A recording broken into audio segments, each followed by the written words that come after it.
Dito na tayo sa nidisplayan natin. Dito kami ngayon sa Oslob. Ito yung piso namin sa tapat kami ng gasolinahan. Itong gasolinahan RGP. Tapos unahan konti ng 7-Eleven. Pakita ko sa inyo yung 7-Eleven. Yun yung 7-Eleven galing ng Bato. Dito kami banda sa may bandang kanan.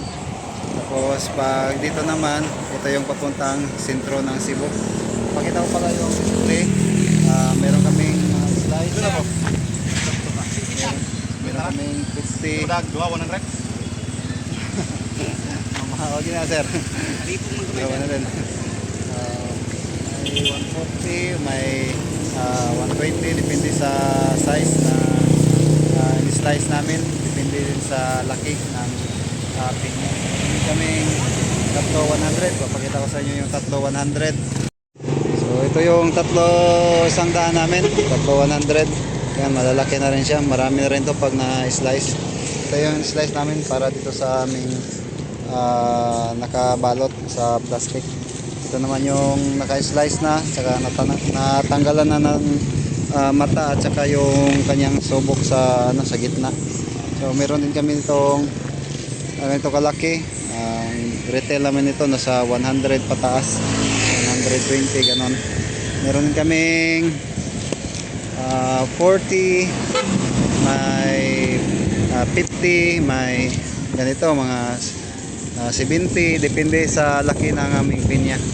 So meron kaming ito ganito mga 70, mga 60 ganon.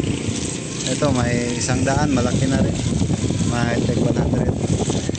Yan, mga 100s, 100, malaki na rin siya. Pag na-slice to, marami na rin siya pag na-slice. So ayan, sa mga suki namin sa Oslob, punta lang kayo dito. Depende rin sa araw kasi minsan nasa nasa Argao, nasa Carcar, at saka nasa itong San Fernando. Depende sa area, depende sa araw. So sa ngayon nandito kami. Pag gusto nyo bumili, mag-message lang kayo sa akin.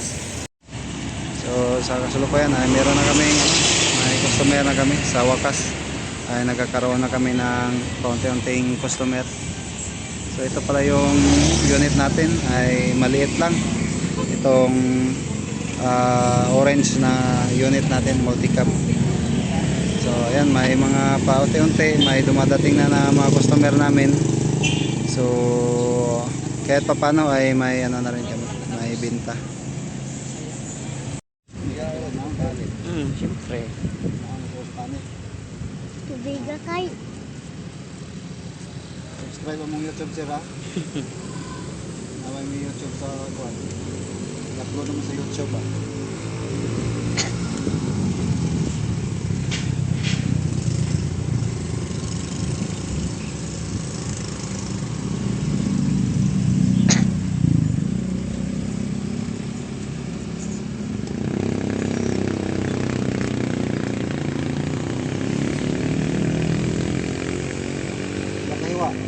Tapos ay, isang tira tayo.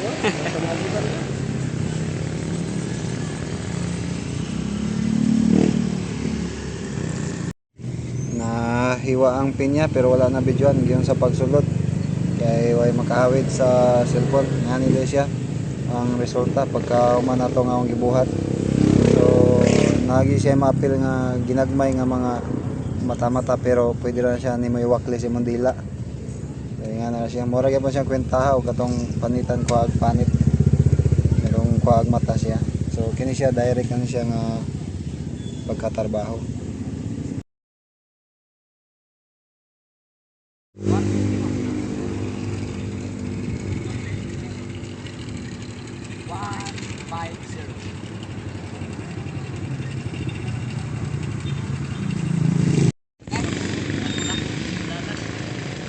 So slice on gagmay. Magtimarang na po, guwapo kayo ba?